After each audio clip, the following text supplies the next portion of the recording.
What are the things that you fear that's been keeping you from living your dream? That's been keeping you from doing some things that you would like to do? Fear for me was always making a decision that gets one of my guys hurt or killed.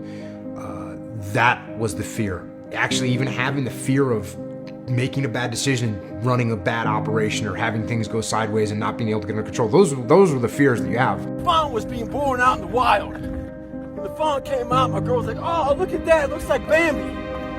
I was like, "That motherfucker's fucked. This thing's gonna be hunted." It looked all exposed and fragile. It made me think about myself growing up.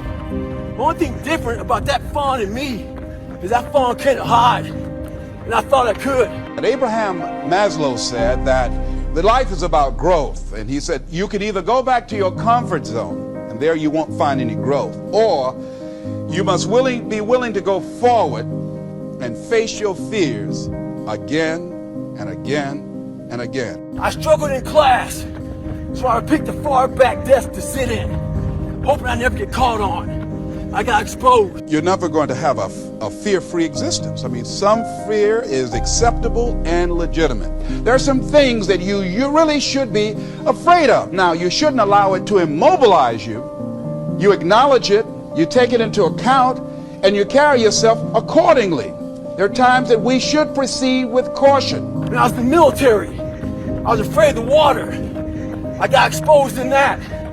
A lot of us are trying to find that back seat in the classroom of life, hoping we never get called on.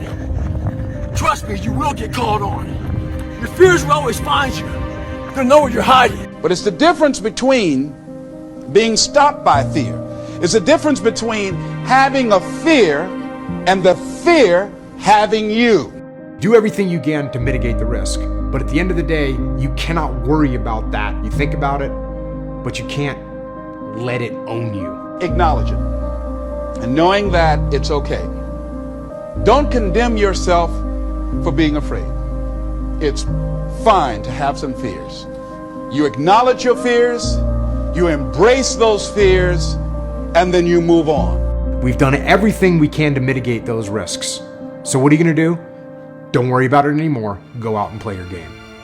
You act on whatever it is that you fear, because once you embrace it, see, what you resist will persist.